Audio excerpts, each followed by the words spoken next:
Sir तन से जुदा का नारा तो लगा था शर्मा वाले केस में, और ये मैंने इसीलिए पूछा कि कन्हैया लाल जी का इन दो कातिलों से कोई दूर दूर तक लेना देना, कोई वास्ता नहीं था। ये आते हैं एक पोस्ट को लेकर कि साहब आपने इसको शेयर किया, क्यों किया? दुकान में आते हैं, धमकाकर चले जाते हैं, फिर ये लोगों से कहते हैं कि साहब हमने नहीं किया, कोई किसी ने गलती से कर दिया होगा, और मामला सुलझ जाता है, फिर भी आकर मार देते हैं। कौन खड़ा है? अरे अजमेर शरीफ के चिश्ती, अजमेर शरीफ के चिश्ती, अजमेर शरीफ के चिश्ती ने आग लगवाई, सारी गौर चिश्ती ने आग लगवाई, गौर चिश्ती ने आग लगवाई, गौर चिश्ती ने आग उदयपुर में और लेक्चर दिया। ये कह रहे अरे धार्मिक संगठन के नाम पर ओबीसी के लोगों का जो बात बोलते हैं, ये बोलते हैं, हर जगह यही बात बोलते हैं, वो झूठ बोलने वाले लोग हैं, ये झूठ बोलने वाले लोग हैं, अरे झूठ बोलने वाले लोग हैं। सोच का एक सेकंड कन्हैया लाल जी का परिवार हमारे साथ है। कन्हैया लाल जी के एक बात बोलना चाहूंगा, अगर इनकी अच्छी बात होती तो यहां बैठ के सबसे पहले परिवार से क्षमा मांगते कि मेरे कुछ भाइयों ने इस प्रकार की घटना घटी है, मैं क्षमा मांगता हूं। क्षमा नहीं मांग रहे यहां बात करने बैठ के। एक सेकंड विक्रमादित्य झूठ बोलते हैं, एक सेकंड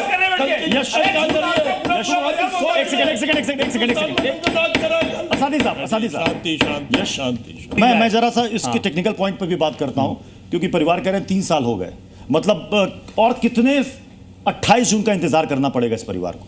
देखिए ये गलत है, गवर्नमेंट को प्रोसिक्यूशन को फास्ट ट्रैक कोर्ट में ये ले जाना चाहिए था।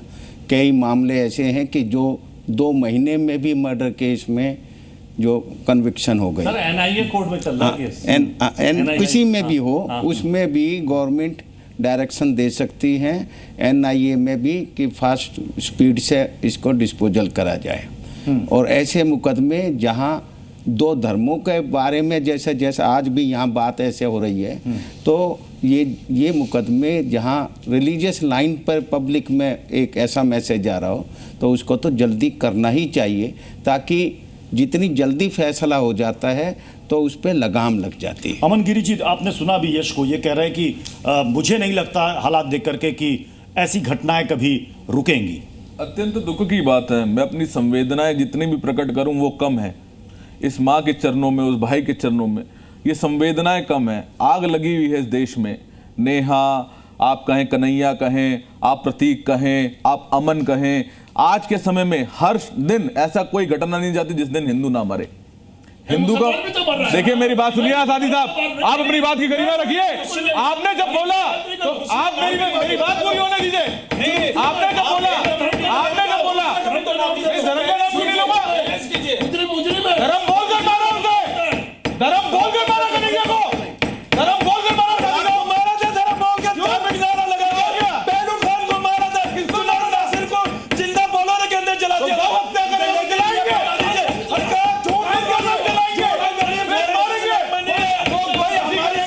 तो माता जी के साथ मुसलमानों के साथ मुसलमानों के साथ जिनकी लिखी हो गई है, लेकिन आप सिर्फ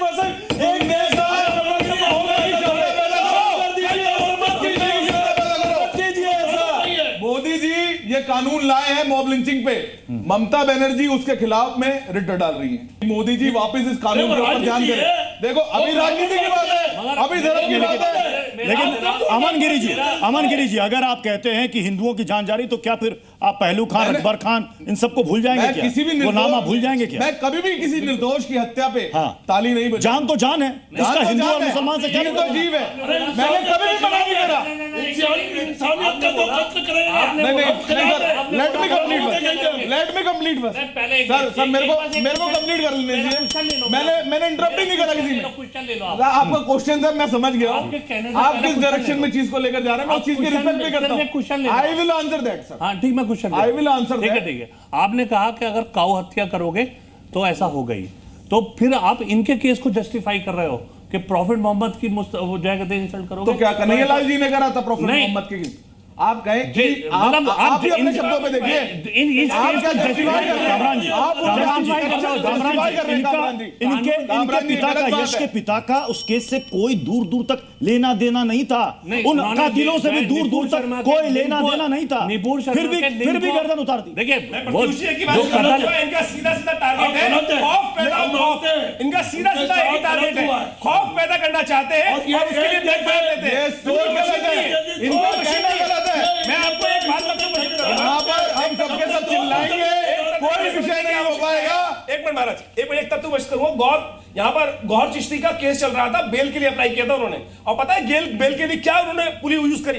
वो पूरा प्रोसीडिंग में लिखा हुआ है कि मेरे घर में बच्चा पैदा होने वाला है, इसीलिए मुझे बेल दे दी जाए।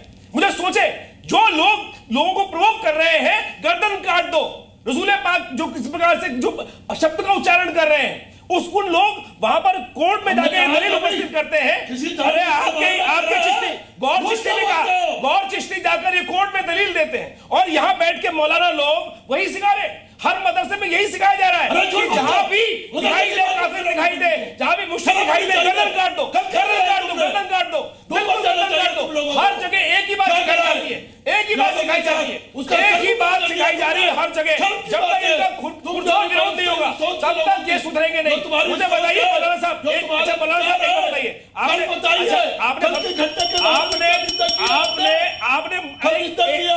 सुनिए, आपने फतवा मांगा, एक फतवा मांगा,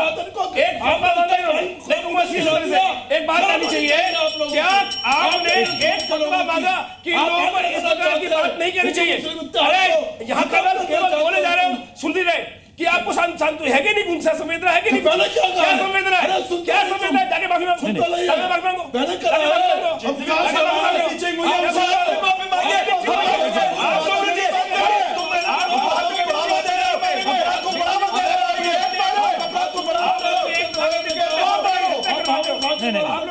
ऐसे नहीं, प्लीज बैठिए। एक मुसलमान की मॉब लिंचिंग हो जाती है, उसकी लाश को किस तरीके से लेकर जा रहे हैं, किस तरीके से पब्लिक के बीच ये देख लीजिए। आप इधर से नाम गिनाएंगे, आप इधर से नाम गिनाएंगे, वो भी इधर से नाम गिनाएंगे, आप इधर से नाम गिनाएंगे, वो भी इधर से नाम गिनाएंगे। और ये देखिए, ये आप नहीं, आप लोगों के नाम गिनाने से क्या होगा? यहाँ तो एक परिवार, हम तो चाहते हैं बात, एक परिवार का जो असली सहारा था वो तो उजड़ गया ना। क्या कन्हैया लाल जी वापस आएंगे क्या? हम चाहते हैं कि इस परिवार को इंसाफ मिले, हम इनके साथ खड़े हैं। इस परिवार को इंसाफ मिले, हम इनके साथ खड़े, मुस्लिम समाज इनके साथ खड़ा है कि इनको इंसाफ मिले। लेकिन ये गलत बात करते हैं। मैं यश से पूछ लेता हूँ, मैं भड़का रहे लोगों को। मैं यश से पूछ लेता हूँ, उस इंसिडेंट के बाद आप लोगों से मिलने के लिए कई सारे लोग आए होंगे, नेता भी आए होंगे, कई संगठन आए होंगे, कितने आपको अलग अलग रिलीजन के लोग आए और बोले कि हम आपके इंसाफ की जंग में आपके साथ खड़े? मतलब उस इंसिडेंट के बाद बहुत सारे लोग मिलने आए, बट सब हिंदू ही थे। उनकी कौन सी बात आपको सबसे ज्यादा याद आती है? याद तो बहुत आती है कि शाम को आ जाऊंगा ऐसे कह जाते थे। ऐसा थोड़ी पता है कब शाम को आएंगे ही नहीं। खाने पे जुटता होगा तो सबसे ज्यादा खलती होगी। केर 2-4 महीने तो बच्चा ये छोटा वाला 4-4 मतलब थाली लेके बैठता था, पापा आएंगे तो हम साथ में खाना खाएंगे यूं करके।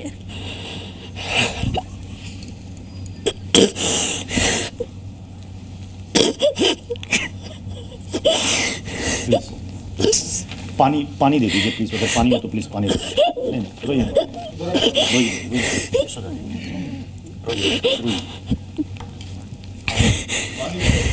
ये पानी प्लीज, कोई लाके पानी दे दे। मैं समझ सकता हूँ। हाँ यश, हाँ ये पानी यहाँ रखा है प्लीज, यस ऑलरेडी पानी। मैं समझ सकता हूँ ये जो जख्म है ये कभी भरेंगे नहीं। मैं तरुण से पूछना चाहता हूँ, तरुण बहुत ही खामोश हैं। याद आती है पापा की? याद तो सर बहुत हद से ज़्यादा आती है। मतलब कैसे हम, मतलब 3 साल हो गए, जैसे कि नॉर्मली भी किसी की डेथ होती है तो मतलब धीरे धीरे करके भूलने की कोशिश करते हैं, पर आज 3 साल हो गए पर हम बिल्कुल पापा को अभी तक नहीं भूला। पापा की मौत के बाद से एकदम बिल्कुल खामोश हो गए? जी सर, हम मतलब पहले क्या स्थिति थी, पहले मतलब हंसते खेलते थे, खुश रहते थे, मतलब वो खुशी तो ज़िंदगी में रही ही नहीं है, बिल्कुल भी नहीं रही है। क्योंकि पापा तो पापा थे, अब पापा के बिना एक तो अधूरापन लगता है घर में रोज़। क्योंकि पहले हम क्या खाना भी खाते तो चारों एक साथ खाते थे। पहले पापा रात को 11-12 बजे आते थे तो भी हम खाना तो रात को 11-12 बजे खाएंगे, पर साथ में ही खाएंगे। आप लोगों ने यश उस वीडियो को तो देखा, आपने अपनी मम्मी को नहीं दिखाया होगा, कि आज तक बेटों ने नहीं दिखाया कि मम्मी मत देखो। आपने जब देखा होगा तो आप तो सिहर गए होंगे। मतलब वो जो चीज़ मैंने देखी थी ना, मैं मतलब एक्सप्लेन नहीं कर सकता उस चीज़ को कि मतलब मैंने पहली बार ऐसा कुछ देखा था कि भाई खूब मतलब भरे शहर में दिन दहाड़े कोई ऐसा कैसे कर सकता। आपको कैसे दोस्तों से पता चला है, कैसे पता चला? आप तो दुकान में थे नहीं। मैं उस समय वहाँ से मतलब पापा की दुकान से दूर है, मेरे एक्चुअली में वहाँ पे ई मित्र चलाता था मैं, तो वहाँ से मेरे कज़न ब्रदर का फ़ोन आया था कि यश तू है ना फटाफट मालदा स्ट्रीट आ जा। उसने मेरे को नहीं बताया कि वहाँ पे क्या हुआ है, उसने बस यही बोला कि कुछ लड़ाई झगड़ा हो गया, हाथापाई हो गई, तू जल्दी से आ जा एक बार। तो मैं वहाँ पे गया, मतलब गाड़ी करके हम वहाँ पे गए तो हाथीपुल मतलब कम से कम 1 किलोमीटर दूर से ही वहाँ पे क्राउड था लोगों का। तो मुझे समझ नहीं आया कि ऐसा क्या हुआ जो मतलब यहाँ पे इतना क्राउड है और उसके बाद भी पुलिस बैरिकेड्स लगे हुए, किसी को जाने नहीं दिया जा रहा। तो हम मतलब ऐसे बोल के आने दिया। मेरे साथ मेरा जो एक और कज़न ब्रदर था, उसको पता था शायद कि क्या हुआ है, तो उसने कहा कि फैमिली से करके आगे गए। जब वो मैंने देखा ना तो मैं थोड़ी देर तक तो वहीं पे मतलब बैठ गया था, मुझे समझ नहीं आ रहा था ये क्या हुआ यहाँ पे। आपको लगता है कभी कि पापा उस दिन दुकान ना जाते तो शायद बच जाते? लगता है कि अगर शायद उस दिन नहीं गए होते तो ऐसा नहीं होता।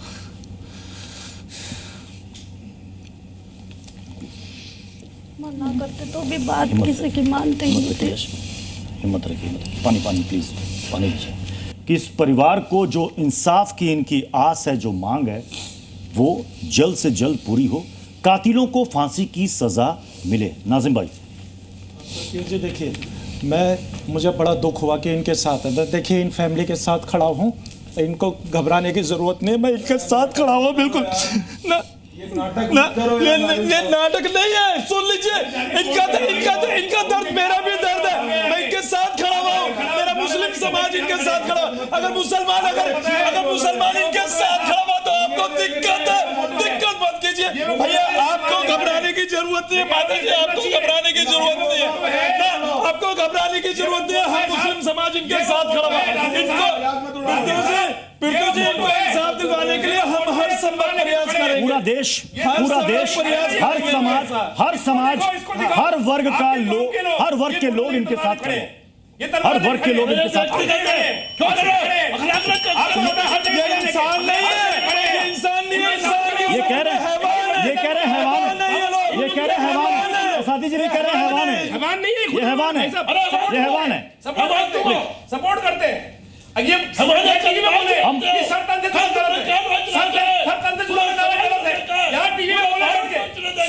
जुदा का नारा गलत है, बोलिए बिल्कुल गलत है। ये भी तो कह रहे हैं सरपंच से जुदा ये नारा गलत है, सरपंच से जुदा नारा गलत है, ये कह रहे हैं। अगर नहीं साफ बोलो गलत है, ऐसा पापी जो है वो बिल्कुल क्षमा योग्य नहीं है।